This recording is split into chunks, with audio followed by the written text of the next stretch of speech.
तो जैसा कि पिछले एपिसोड में हमने देखा था, जितना जोर लगा सकते थे पैलेस लॉर्ड, पूरा अपना जान झोंक देते हैं।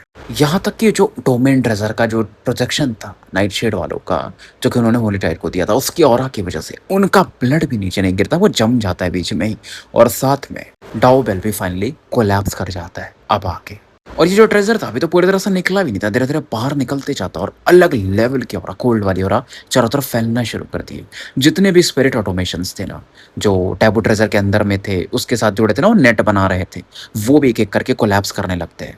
इधर एम्पर मून मिस्ट जो थे ना, उनकी आधी बॉडी बची थी, उनकी दूसरी बॉडी बननी भी शुरू हो जाती, क्योंकि देखो यार, पावरफुल लेवल के लोग हैं। एक डर भी आता है पैलेस लॉर्ड कॉन्ग की तरफ, वो जब देखते हैं तो रेड स्पिरिट इस दौरान कहते हैं कि कॉन्ग लियांग से हो, क्या तुम्हारे कुछ शब्द हैं या तुम्हारे पास कोई तलवार है? इनकी ये पूरी बॉडी जा चुकी थी और अगली बॉडी वो बना नहीं सकते थे, वो सोल फॉर्म में थे। और लेकिन उनका देखो सोल भी तगड़ा था यार, रेड थ्रेड के समान कुछ और थी जो कि उनके सोल को कवर करके थी। तो जो रेड थ्रेड्स थे ना, उनके सोल को तो प्रोटेक्ट कर ही रहे थे, साथ में मर्ज भी हो रहे थे। और यार मैं कल ना वीडियो तो मैंने नहीं डाला, लेकिन भाई मैं आगे की स्टोरीज पढ़ रहा था, क्योंकि बीच की मुझसे स्टोरी छूट गई थी। क्या सही स्टोरी है। तो ये जो रेड थ्रेड्स है ना, इनको भी नाइट शेड वगैरह ने दिया था, तो प्रोटेक्ट कर रहा था। इस दौरान रेड स्पिरिट बोलता भी कि लियांगजियो, तुम्हारे पावर ने तो मेरे फिजिकल फॉर्म को डिस्ट्रॉय कर दी, मेरे मेजर वर्ल्ड को। मेजर वर्ल्ड आप समझते होगे, जो वॉइड टर्निंग लेवल में होते हैं, उनके एक अपने वर्ल्ड बनते जाते हैं, दुनिया।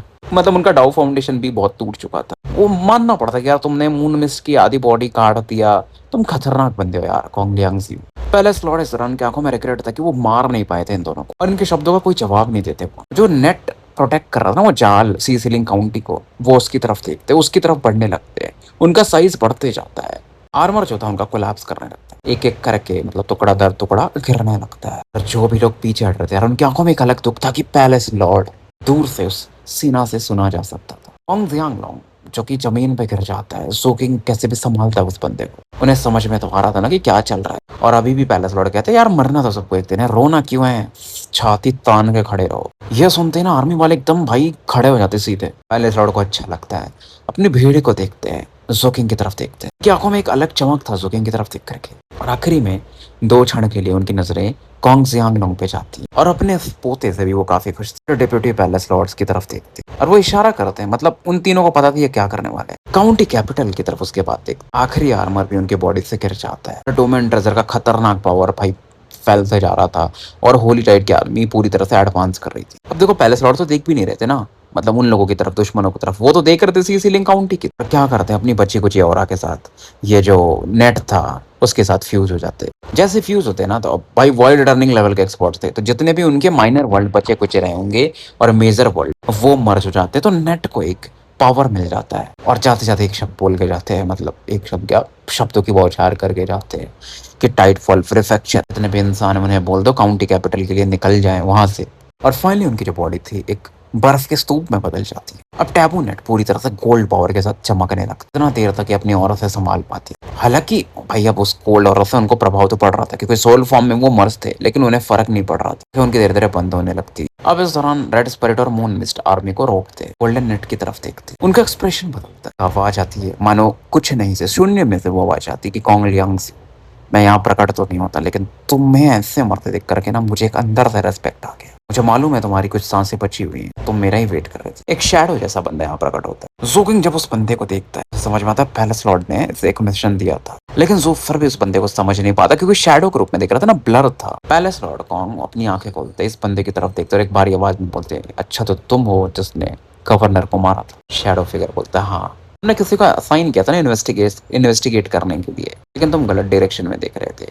बदले में पैलेस लॉर्ड कुछ नहीं कहते, और फिर वो बंदा बोलता है, तुम जानना नहीं चाहोगे कि मैं कौन हूँ? पैलेस लॉर्ड का जवाब आता है, क्या तुम दोगे जवाब? और तो शैडो फिगर मना कर देता ऑब्वियसली, और बोलता है ठीक है, गुड बाय कॉन्ग लियांगजियो। रेस्पेक्ट दिखाता है और धीरे धीरे वहां से गायब होने लगता है। लेकिन जैसे ही वो गायब हो रहा था, पैलेस लॉर्ड की आंखों में से खतरनाक लाइट चमकती है और तुरंत एक एम्परर स्वॉर्ड प्रकट होता है, शैडो फिगर की तरफ पड़ जाता है। जैसे उसकी खोपड़ी की तरफ पड़ता है ना, और बड़ी बात ये थी कि इस पावर में ऐसी क्षमता थी इस स्वॉर्ड में कि वो किसी भी बंदे के ट्रू एसेंस को ढूंढ सकता है। अगर मान लो किसी ने अपना डुप्लीकेट फॉर्म भी यहाँ भेजा है, तो उसके रूट को ट्रैक कर सकता है। बंदा भी वो हिल जाता है, फिर गायब हो जाता है, एक चीज बोल के जाता है, था मतलब तुम्हारे पास एक और आखिरी तलवार बचा हुआ, लेकिन तुम्हें ये पता नहीं है मेरा कोई पास्ट नहीं है, मेरा कोई फ्यूचर नहीं है, ना तो मेरा कोई वर्तमान है। बहुत कम लोग हैं जिन्हें मैं पसंद करता हूँ, पसंद इन द सेंस की एडमायर करता हूँ, कि तारीफ और तुम उनमें से एक हो लेके, और तुम्हारी इस तलवार ने ये तो कर दिया कि मैं तुम्हें याद रखूंगा, मैं तुम्हें भूल तो नहीं पाऊंगा। पहले लॉर्ड कॉन्ग फाइनली उसके बाद धूल धूसरित हो जाते हैं, मतलब मिट्टी में मिल जाते हैं। इंसानी आर्मी की आंखों में आंसू देखा जा सकता था, मानो वो खून के आंसू रो रहे हैं। वो भी एक बार को कांप जाता है। अब कॉन्ग जियांगलोंग को सूने पकड़ा था, लेकिन अब वो हाथ छुड़ा लेते हैं, घुटनों पे आ जाते हैं एकदम। वो भाई क्या ही करेंगे ना वो, एक तो इनकी गर्लफ्रेंड मर चुकी थी, फिर ये सीन हो गया था। होली टाइड आर्मी फिर से एडवांस करने लगती। सी सिलिंग काउंटी के अब इस आर्मी को कुछ समझ में नहीं आ रहा था, लेकिन जैसे ही इधर होली टाइड की आर्मी अंदर घुस रही थी, तभी यहाँ पर ना अचानक से गोल्डन लाइट चमकती है। खतरनाक ब्लैक ड्रैगन जैसे कुछ प्रकट होते हैं, 4 क्लॉड गोल्डन ड्रैगन, और तुरंत होली टाइड आर्मी पे या अटैक करते थे। गोल्डन ड्रैगन पर एक बंदा गोल्डन थ्रोन पहन के बैठा हुआ था। ऑब्वियसली वो एम्परर का 7वां बेटा था, यानी कि 7th प्रिंस। तो फिलहाल ये बैटल शुरू हो जाता है। होली टाइड के जो दोनों किंगडम के लोग थे ना, तो किंगडम के मिलके लड़ रहे थे ना, इनको ये निपटाने लगा, और दोनों एम्परर को भी ये इंजर्ड कर देते हैं। लगभग 60 लाख के आसपास की आर्मी को ये लोग निपटा देते हैं वेस्टर्न फ्रंट पे। और जो बची कुछ आर्मी थे इन लोगों के, उनके साथ मिला के अपनी आर्मी भेजता है।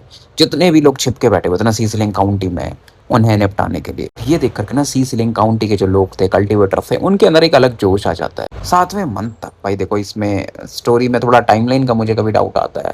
ये जो बैटल था वो होली टाइड को ये लोग पूरी तरह से हरा देते। 7th प्रिंस जो था ना, काफी स्ट्रेटेजिक था, मतलब उसको दिमाग तगड़ा था, कहाँ पे कैसे क्या कांड करना है। अब जो प्रिंस था काउंटी कैपिटल जाना चाहता था, क्योंकि वॉर लगभग ये लोग अब जीत चुके थे धीरे धीरे। एनलाइटनमेंट प्रीफेक्चर पे पहाड़ों के बीच में जोकिंग को दिखाया जाता है। पहले से काफी अलग दिख रहा था। इसने बैटल सूट ऑफ आर्मर पहना था, स्वॉर्ड से यूनिफॉर्म की जगह। बाल इसने छोटे कर लिए थे, बस ब्लड वगैरह उसकी बॉडी पर देखा जा सकता था। होंठ भी सूख चुके थे, क्रैक्स आ चुके थे। ऑब्वियसली अगर आप वॉर में जा रहे हो तो भाई थोड़े समय बाद इसके पीछे से किसी के चलने की आवाज आती है। ऑब्वियसली कॉन्ग जियांगलोंग थे, और वो कहते हैं सोकिंग जाओ आराम करो, मैंने तुम्हारे मेरे मतलब बड़े भाई से मेरी मुलाकात हुई थी, वो तुमसे मिलना चाहते, क्योंकि अभी मेन फोर्सेस मतलब ने बोला है डिप्यूटी पैलेस लॉर्ड वगैरह ने कि हम काउंटी कैपिटल 3 दिन में लौटने वाले। फिलहाल जो आर्मी थी ऑब्वियसली सीजलिंग काउंटी के कल्टीवेटर्स तो थे, प्लस इंपीरियल ट्रूप्स वाले भी थे। जोकिंग और कॉन्ग जियांगलोंग के दौरान थोड़ा अल्कोहल वगैरह पीते हैं। उनका डिस्कशन होता है कि जोकिंग तुमने उस शैडोवी फिगर को देखा था?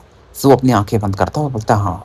कॉन्ग जियांगलोंग थोड़ा समय शांत रहे और फिर पूछते हैं तुम इंपीरियल प्रिंस के बारे में क्या सोचते हो? जो बोलता बहुत रुथलेस आदमी है, क्योंकि जो को याद आता ना जैसे ही वो गोल्डन नेट कोलैप्स करने वाला था, तभी ये इंपीरियल प्रिंस अपने ड्रैगन के साथ प्रकट हुआ था। अर्थ फ्लेम इसने 2 प्रीफेक्चर में डेटोनेट कर दिया था, एक्सप्लोड करवा दिया था बेसिकली।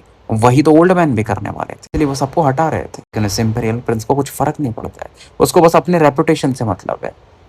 कितने लोग मरे भाई उसको फर्क ही नहीं पड़ता। नहीं तो देखो पैलेस लॉर्ड भी तो कर सकते थे ना वो, लेकिन वो अपने लोगों को पीछे हटा रहे थे। और फिर वॉर रिपोर्ट्स तुमने पढ़ा? सो बोलता नहीं। तो ये बताता है तुम्हें मालूम है बस चर्चे किसके हो रहे हैं?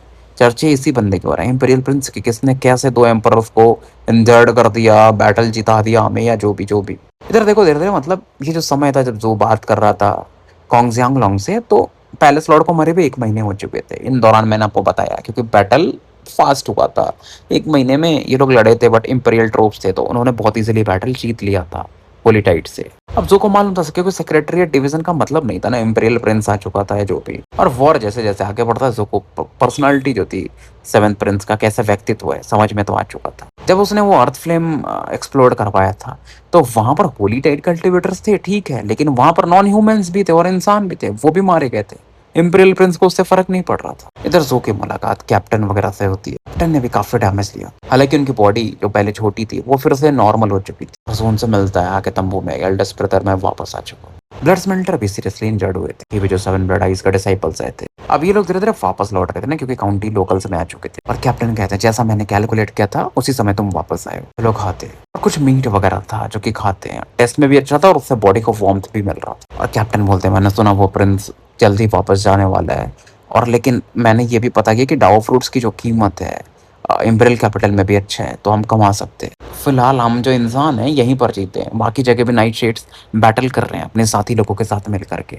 और अभी फिलहाल अगर चर्चे कहीं चल रहे हैं किसी के, तो 7th प्रिंस है। मैंने ये भी सुना कि एम्परर के 12 लड़के हैं और 3 बेटियां हैं। इनके बीच में कोई वो पावर वाला स्ट्रगल नहीं होता कि अगला राजा या रानी कौन बनेगा, क्योंकि एम्परर अभी अपने प्राइम में है। और कहा यह जाता है कि एम्परर को अपने बच्चों से फर्क नहीं पड़ता, उनका मेन ध्यान है कि इंसान कैसे आगे बढ़े। और 7th प्रिंस भी वैसी सोचता है, इसलिए कितने इंसानी लोग मर रहे हैं क्या हो रहा है उसको फर्क नहीं पड़ता है। उसको फर्क पड़ता है कि उनका जो क्षेत्र है वो बचा रहना चाहिए, वो जीतनी चाहिए। बड़ा गेम है, मतलब कप्तान ज़ुकिंग को यही समझा रहे हैं। तो ज़िंदा रहना ज़्यादा ज़रूरी है, हमें इन चीज़ों में ज़्यादा नहीं पड़ना चाहिए। और फिर बताते हैं कि पैट्रियार्च जाने से पहले, यानी ये ब्लड स्मेल्टर की बात कर रहे थे, बोला था कि कल्टीवेशन पे काम करो, क्यों का फ़िक्र मत करो। और उन्होंने सही कहा था कि हम यहाँ से निकल सकते हैं। कप्तान का दिमाग में ये चल रहा था कि हमें स्ट्रॉन्ग बनना है, बाद में तो यहाँ वापस आ सकते हैं। इधर जो चारों बुलेटेड एम्परर्स थे ना, वो व्हाइट सैंड करके कोई एरिया था उनका, होली लैंड, वहाँ इकट्ठा हो चुके थे एक टेम्पल के अंदर में।